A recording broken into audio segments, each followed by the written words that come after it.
Hello. They told us to start a couple minutes late because the other session got out late, but I think I'm going to go ahead and get started.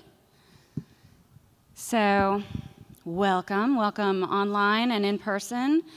If the slides are a little fuzzy, I guess they're a little fuzzy. We couldn't resolve that, so it's not your eyes, but hopefully it's readable. And of course, it'll be available afterwards.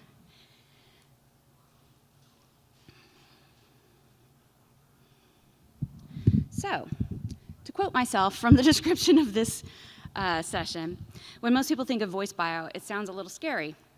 Also, authentication sounds frustrating. We've all experienced that. That may be, but they're not monoliths. That's the whole point of today's session. Hopefully, if nothing else, you come away knowing that there's a lot of different ways to implement both, and voice bio can help you do that. A little bit about me, just quickly. I have a technical background, a master's in computational linguistics, and I've been working in this field for way too long. Specifically got into voice bio around 2017, and it's become a passion of mine to spread the word, whether it's at my company or anywhere else. So if anybody is interested in implementing it at your company, just let me know. I'd love to talk to you about it. And I'm the conversational AI team manager in UX at Allstate currently. So my team builds the IVRs and the chatbots and all of that business. Okay, so for the next 40 minutes or so, we'll get into legacy auth. This is supposed to be an advanced session, right? So just quickly to give a little grounding, we'll go into voice bio yesterday and today, what it used to look like, maybe what you think it looks like, that you've seen before, that it's not what it looks like anymore. And then hopefully how to design like a pro, at least the beginnings of it. And then QA. Okay, so a few definitions. So voice bio, at least in this context, is just the use of metadata of voices to authenticate users. So it's important to understand the word metadata, because one of the reasons that voice bio is scary is because people think they have your voice. They do not. They don't have anything like your voice. They have elements and characteristics of your voice that they are used to match the next time that you call in, but they do not in any way have your voice. They cannot deep fake you by using voice bio to authenticate you. So that's important. Authentication, the important thing to notice here is it's user verification after identification. You cannot authenticate somebody if they do not assert an identity. So identification is what you're familiar with. You have to tell the system that you're something. Maybe your Annie is matched and they know your phone number, or you have to give your birth date, whatever it is for that particular system. But you are identifying yourself. You are asserting an identity. Then we authenticate you. So identification is, again, not authentication. It's that unique identifier, and it is mandatory before you get started with authentication. So, right into legacy types of authentication. Everybody's familiar with these. KBAs, knowledge-based authentication questions, like I said, date of birth, social security number, policy number, all those annoying things that you don't remember and that the system never understands. Level 2, a lot of people have been stuck in this world for a while, whether it's one-time passcode where something is texted to your phone, et cetera, to sort of prove who you are. It's a little more secure than KBAs. As you notice at the bottom, KBAs are, I think that number keeps going up. Fraudsters pass all KBAs. I don't care what the question is, they've got it.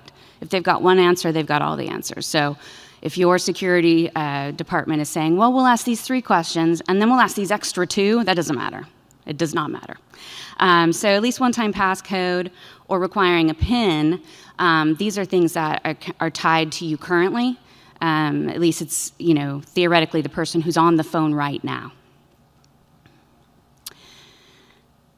Yesterday versus today, voice bio. So I kept thinking of more points to call out, but I didn't want to really crowd this screen. So I will just cover, looks like 5 big differences between quote unquote yesterday, what's that? Maybe 10 years ago, not that long, when voice bio started being used for authentication, and today, and what you can do with it now. So yesterday, active enrollment. That's what everybody knows as, my voice is my passcode. If anybody here has had to call in a system and say my voice is my passcode 3 times, that's horrendous. That's not what it does anymore. Anybody who tries to sell you that, you should go running into the night. So that was active. Today, passive. That means you call in, you do what you normally do. Maybe you just say, hey, I need to get my billing information, and that's it. You're enrolled. You can be enrolled in the IVR, you can be enrolled at the agent. Only takes a few seconds of speech, as it notes here. So active authentication, passive authentication, same thing. You can go into it and be really explicit and say, I'm going to authenticate you now. Please answer these questions. You're authenticated, and this is how I did it. Or you can just do it passively. You can do it completely passively, depending on your audience, and you can just say, hey, you've been authenticated, so what do you want? Maybe you don't even say you've been authenticated. What do you want? You can enroll at the agent in the past because you needed a lot of speech. You had to talk to a person, have a conversation, collect maybe 30 seconds of speech before you could be either enrolled or authenticated. Now you can do that with 3 to 6 seconds of speech. Again, anybody says you need more, don't buy that product. And then my favorite, really more the topic of this conversation, is how it used to be sort of you are authenticated or you're not. And maybe that's one of the reasons people don't think it's that useful, but it's not. You can implement that in a lot of different ways. So there's multiple authentication levels. I'm going to go through a handful of them today, but in your particular use case, you'll find more. Okay, just quickly why of authentication in general, but some of these points are specific to VoiceBio. So you can remove most or all of those annoying KBA questions. You can add personalized data pushes, personalize the greeting, faster self-service, connect with a knowledgeable rep faster. I do put knowledgeable in there because you're passing that information on. You've already been authenticated. You're not going to be authenticated twice. Improve business outcomes if you want to talk about the ROI with certain groups. Increase self-service in the IVR. You can also move higher risk tasks now into the IVR because you have a much higher level of security. So you can do billing transfers and change contact information based on your own parameters. Increase containment, shorten handle time. Those are their favorite buzzwords. So AHT and containment. Make sure you define containment the way UX would define it, not the way business would. And then improved employee experience. It is true that whenever we implement these solutions and they are used correctly, our representatives are actually happier. You can measure that however you want to measure it, but it happens every time. So I do want to acknowledge challenges, and I want to acknowledge them here in the middle, so that at the end when I say, are you still scared, you haven't just heard all the challenges, but I just want to say it's not going to be simple. There are things that you have to consider, but I've considered all of them, and you can get through all of them. So user adoption, obviously, you're going to have some reticent groups. You're going to have to consider, are you working to a tech-savvy young group of people, or are you working with a bunch of older folks who barely, use IVRs at all? But you could do a lot with the conversation. Being a conversation designer, you can add back some friction that you don't need, that is not required by VoiceBio. You can add friction back so that they feel more comfortable. You don't feel comfortable unless I ask you a KBA? All right, I'll ask you a KBA. I don't need it, but if it makes you feel comfortable, I'll do it. Data quality is a huge problem. Legacy companies notoriously do not have really good data on all of their customers, all of the callers. And so if you're thinking you're going to uniquely identify somebody with their social security number, policy number, whatever it is, you have to make sure that your data bank has that so that you can consistently identify enough people. Agent training, something that everybody forgets or takes for granted. Anybody who works with call centers, they know that you can tell them explicitly how to greet callers, what to leave out, possibly because you've already authenticated. You give them a green light, say you don't need to ask them any questions. They will still ask them questions. That adds time. So training is a huge issue if you really want to get that ROI. Desktop integration, you have to consider that at the desktop, right? So is it going to flash a red light? Is it going to flash a green light? What's it going to do? You're going to have to do something with that information. Legal, of course, don't want to leave them out. Fraudsters, when you start designing with it, I've mentioned a bunch of personalization. You want to be careful about where you put that, because there are still fraudsters out there, and there are still ways around certain things. So you do want to, you're not just going to give everybody the world because you have VoiceBio. You want to be considerate about that. Vendor choice is very important. Again, I give you a list already of things that if somebody tries to sell you a piece of software for voice bio that does X, Y, and Z, do not buy it, right? So you're going to have to be considerate. Don't just go for what seems to be the most popular or what you knew 10 years ago. That's going to be a big choice about what you go with. Of course, there's a cost. If you do it right, it's my contention that it's worth it. And then I just have a big plug for conversation design. All over the place, conversation design is a huge part of this. That's why it's sort of part of my enthusiasm. Okay, so right into some examples. Okay, many ways to implement voice bio. I said I would give you a handful because it's not complete until it's in your system. If I talk to you about exactly what you're going to do, what tasks you have in your IVR, et cetera, what your user base is, they'll differ. But in general, there's multiple ways here. So low partial auth. So you can say sort of low, medium, high. It's not binary anymore. It doesn't even have to be low, medium, high. You could have 5 categories. You set those things, right? Sort of 0 to 100. You can say in the 80 to 100 do this, in the 70 to 80 do this. You have total control over that with the new products. So in general, sort of low partial auth, meaning if somebody got a little bit, their voice bio says, nah, I got a 30% match, which is pretty good, honestly, with voice bio. Maybe you decide as a company to just provide basic policy information, something that's not HIPAA, something that's not billing, et cetera. You can make those choices, and you make those choices with your security department, et cetera. And then there's medium, again, same sort of considerations, but maybe if they got 60% match on your voice, provide a little more personal information, maybe stuff that's just about you, but not, again, HIPAA, billing, et cetera. Full authentication can mean a lot of different things. A lot of products are good at 80. You have to be comfortable with that. You as the designer, you as the business, et cetera. Whatever that number is, full auth, allow billing transactions. I wouldn't advise allowing account changes until you also have an integrated fraud product. A lot of these voice bio companies do bundle fraud products along with it. They can be as simple as just validating the ANI, going with the ANI reputation for your phone number, like, is this a known suspicious number? And can give you a little boost there, a little more confidence, because if maybe the last thing you're gonna do is allow account changes, that's exactly what fraudsters wanna do. So maybe you save that for your highest ranking. Okay, so I wanted to show you here what enrollment looks like versus authentication, because there's a little confusion. I've implemented this in a lot of cases where it comes all the way down to implementing it, and the business says, well, but why are they still answering questions? Well, there's still enrollment. Enrollment can look exactly like your IVR does today, however it is, natural language, directed dialogue, whatever it's collecting today, asking KBAs. Obviously, as a conversation designer, I'm going to try to get you up to the modern age in every way that I can and follow best practices. But essentially, your first enrollment call can just look like it does today. If you pare it down, again, you want 3 to 6 seconds of speech. You can get that in a lot of different ways. And if we are not asking you for anything more than identification, then just ask for what's a minimum for identifier. Maybe AnyMatch, if AnyMatch is 100% of your callers, and you've got a single identifier for all of them, and you've got that on file, then you've got your identifier. They're asserting a single identity right there. All the way to, yeah, maybe you need 3 pieces of information before you and your data know who this person is asserting.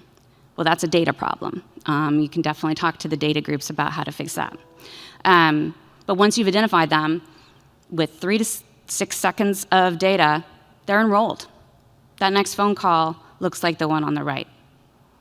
All the permutations of everything on the right. Some of what I've discussed already, low, high, medium, et cetera. I'm going to show you a few flow examples, but basically on the right, you're in total control of what you do with it after that. 3 to 6 seconds on that next call, and you can greet them. You can tell them that you authenticated them. You can make it completely transparent. You can do whatever you want and proceed. And that's sort of that internal discussion with your department. And UX is one of those big voices. So this is one example of one turn in the conversation and 6 different ways you can approach it. So every turn is going to have all of these different ways you can approach it, but I wanted to pull one example out so you get the idea of how much variation is really built into these voice bio products now and what you can do with them. It is not black or white. So for the point in the conversation where we tell them or don't that they're authenticated and how or not, these are some of the examples that we've come up with internally that we've used. We've tested. Our research group has done some research on these. We want to really drill down into each turn as conversation designers to know which one works the best for people, how they respond to it. But in this case, from frictionless, which is just, welcome back, Heidi. Your recent claim is from October 4th is still in progress. Wow. You just picked up the phone and then they told you that? That could scare some people. It's not as secure as some other things. But if you got a high auth score, a high voice bio auth score, and you had low fraud, it's up to you. But here you personalized the greeting, you gave them the name, you pushed information, personal information, right off the bat, so frictionless. Add back friction, I mentioned this. So maybe that's scary to a lot of people, or at least for now, until voice bio becomes a lot more common. You could just sort of mention something's going on. I'm sort of doing something, but I'm not going to scare you with the word voice bio. To keep your account information secure, say your member number. I don't really need it. Maybe I did, maybe I didn't. But if you can go without it, this is just for UX, right? This is just for your users. You can do a quick acknowledgement. No problem. I've automatically authenticated you, so you can handle that right here with me. I didn't say how I authenticated you, and I didn't use the word voice bio. So it just depends on, again, how this tests with your users, what you think they're ready to handle. Some want that information. Some group of people definitely want to know, hey, when you're using voice bio, I want to know. In some states, coming back to legal, you do have to keep up, or your legal department does have to keep up with the fast-changing laws about it, where it's required. Okay, how? What is the minimum required? What can I really do with this as a designer? So quick acknowledgement plus labeling. Oh, no problem. I've used voice biometrics to automatically authenticate you. Okay. Is that scary to your users? I don't know. Is it required? Check your state. So full explanation, I've automatically authenticated you using your phone number and your voice bio, so I can, trying to be really more like, okay, you know how I'm doing this. Do you feel better about it? And then full legalese, right? Like, I've automatically authenticated you using voice biometrics. You consented on a previous call to do this, that's the whole thing. Does that work for your callers? I will tell you that from our experience, it's somewhere in the middle on average, but it really depends on your user base. So again, that's just one turn where you're using voice bio. It's up to you how you use it, explain it, how many levels you have, what you want to do when they match a certain level. There's a lot you can do. That might almost seem overwhelming, but hopefully it seems useful and not as scary. It's just not monolithic. Okay, so I have a few flow versions because that's what I do all day, but hopefully that's not too boring. So frictionless, we were just talking about. Full auth really is in the binary state. You certainly can use a binary. Yes or no, did it auth? You've identified, you make that decision. Did it auth, did it not? What do you do with it? So, you auth and you're like, frictionless, all right, I have personalized information for you, here you go. But maybe if it's just binary, yes or no, you send them to the agent, right? There's always going to be a place for the agents. Some people are always going to fall out.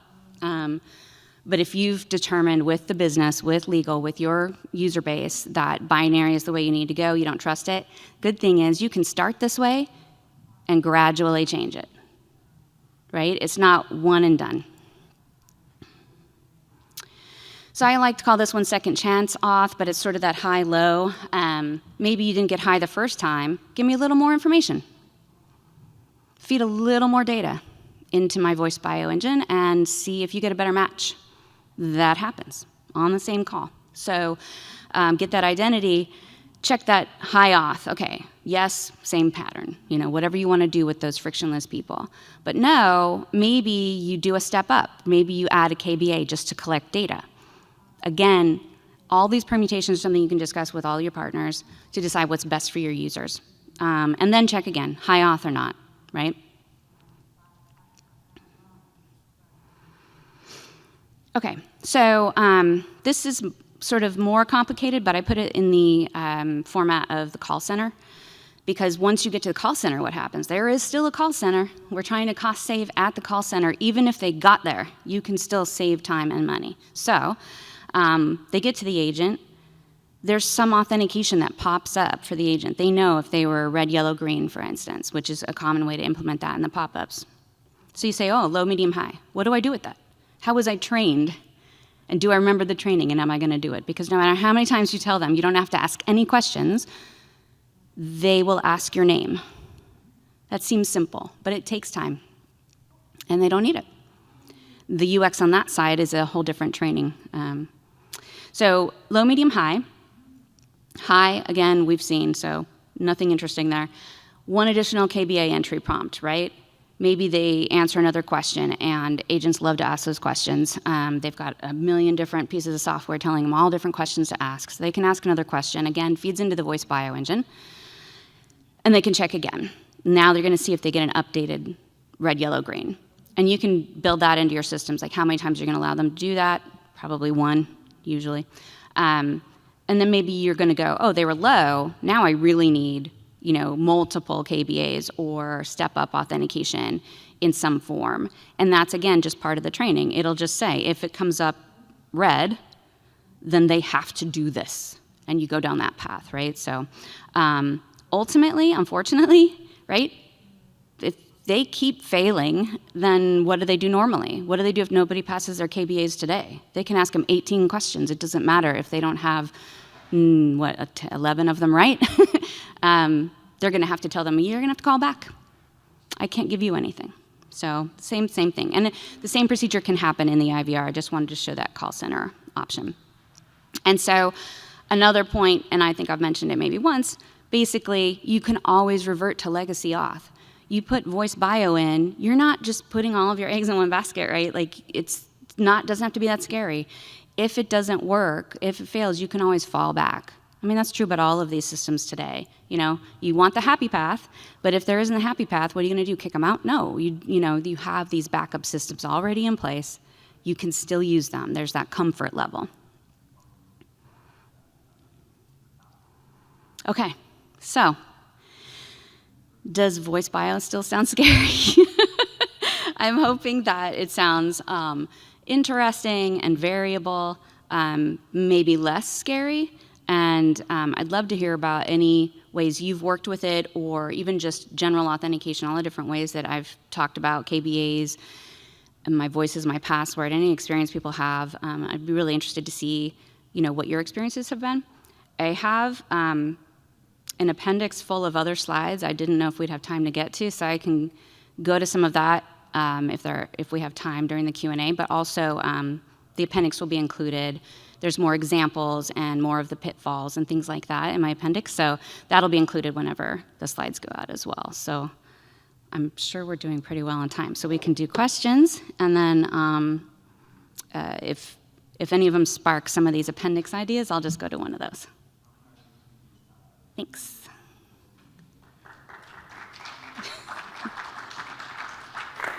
Thank you, Simone, for the great presentation, and it resonated a lot with me because I work for an insurance company too, SageSure, and we had issues with login authentication. I'm designing the customer portal, so where policyholders log in to do all the tasks like make a payment, claims, and the system is pretty outdated. We are getting some login errors all the time, so we're exploring some additional, faster, more modern way of authentication. And right now we're in the middle of using Auth0, which enables all the two-factor authentication. So what I'm interested in this is kind of like how biometric authentication, how you got leadership buy-in for this idea, and what was the journey like, for Allstate to implement this, and the impact of it. Is it worth the investment?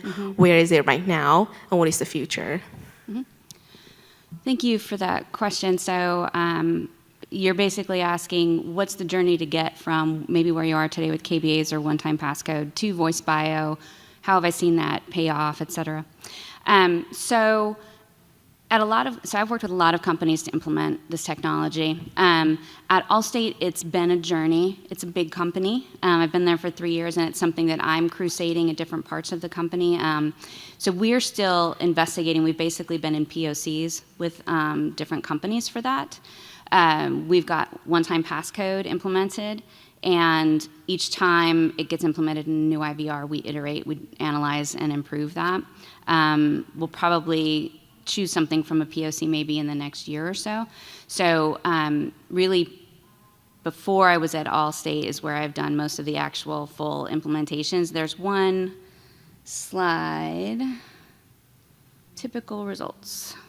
So results that I've seen, I didn't want to pull out one case study. I didn't want to get too proprietary about it. But in general, this really tracks to what I've seen.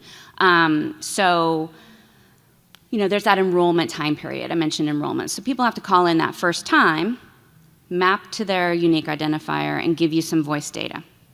It's the next time that they call back. So I have another slide that talks about the considerations of what the best IVR to choose is, what information is really good in order to have that success. But so once you've got that established, that enrollment penetration period, really within the first few weeks, you can expect half or more of the callers to get enrolled. It does depend on, and like I said, I'll show that other slide, but it depends on your base and how often repeat callers is really the main thing there.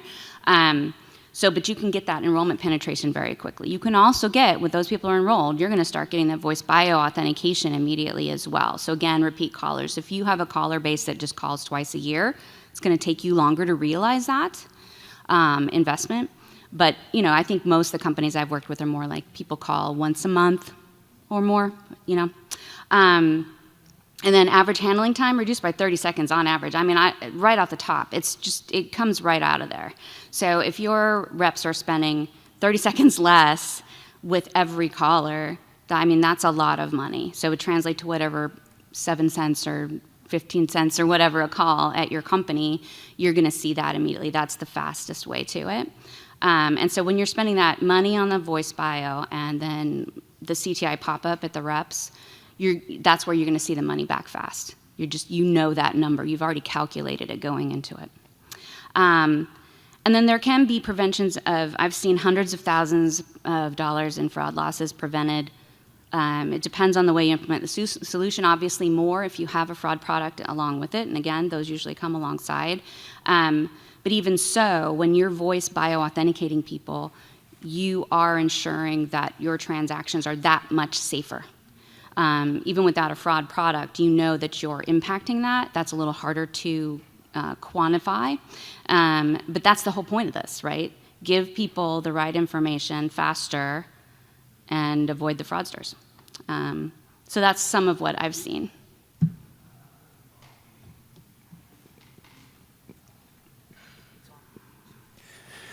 Thank you. I think the slides provided a lot of food for thought, but one thing that occurs to me as you were going through the presentation where authentication is concerned, and particularly in the context of insurance-related transactions, I think you're kind of pre-assuming that the user is going to be an adult and their voice isn't changing over time. But if you look at a different demographic for like a consumer-facing product, maybe a mobile device or something like that, assuming that you could overcome the legal hurdles of getting approvals to have children do voice authentication in the first place, I'm envisioning a scenario where you have some device and you've got little 10-year-old Tommy who is, like saying to the device, buy this, buy this, buy this. And, like the system needs to be set up in such a way that it won't actually do anything with that information until Tommy takes the device to mom and says, is it okay to buy this? And mom says yes, right? Like that kind of scenario.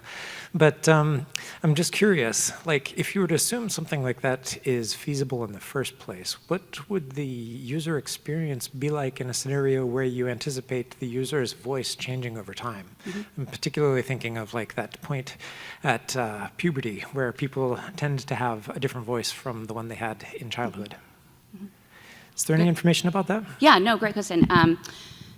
I'll answer that in two parts. So the good news is these current good voice biotechnologies build all of that in. And by all of that, I don't mean, we'll talk about children separately, but aging is built in, colds, it doesn't matter if the last time you called you had a cold.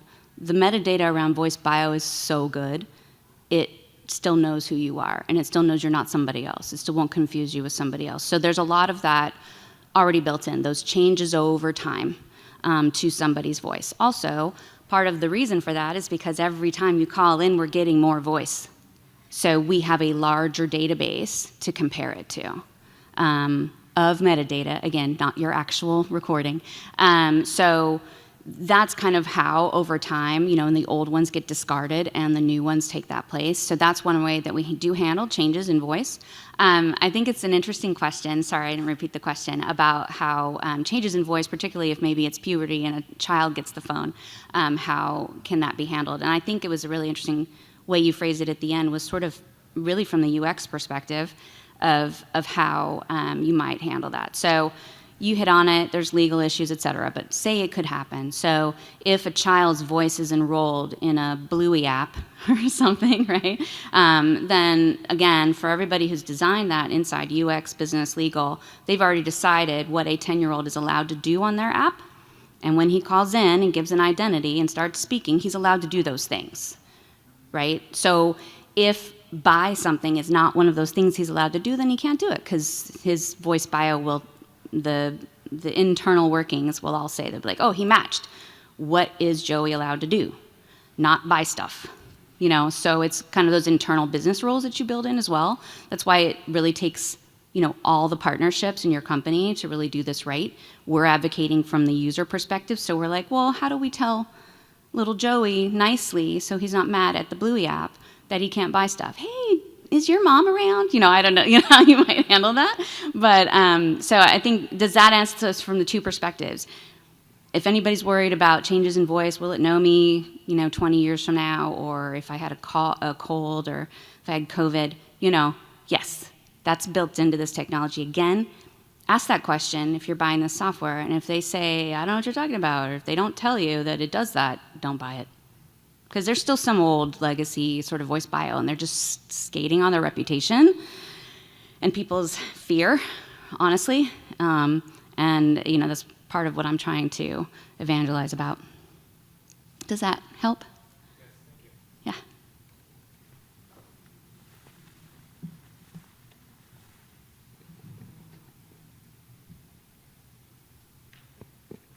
So you mentioned briefly at the beginning that it's just metadata, and a lot of these systems are not going to be creating a deepfake of you. I'm not really concerned about Allstate creating a deepfake of me. I'm more concerned about another bad actor creating a deepfake of me and then calling Allstate. And so I guess the concern that I have, and I guess the question that I would have for you as someone with more experience evaluating vendors, is how do they currently address the problem of deepfakes, and especially ones that are trained on a much larger corpus of data than maybe an IVR system has access to, things like social media and other online videos of folks? Yeah. So I was going to avoid giving a plug for the company I was with last, to not make things very specific, but because Pindrop was just on CNN this week about this exact question. They're very proud of their product being able to detect deep fakes. And they're not the only ones. There are regular, I think it happens more than once a year, there are regular evaluations where all of these products are run through, hey, can you detect a deep fake, for instance, among other things? And they're always at the top of that listing. So that should be a concern of yours. If it is a concern of yours, there are ways to look to get that data. There are independent groups that analyze that. But what I will tell you is the results are so far so good. Like they are building this in. They are not being fooled by deep fakes. There was that Joe Biden robocall that was deep fake, told people to stay home from voting. That's particularly what CNN called Pindrop in to talk about. And so that was just the other day. You can probably find that online. But yeah, so it's being addressed in the software, and there are ways to check that. Any other questions?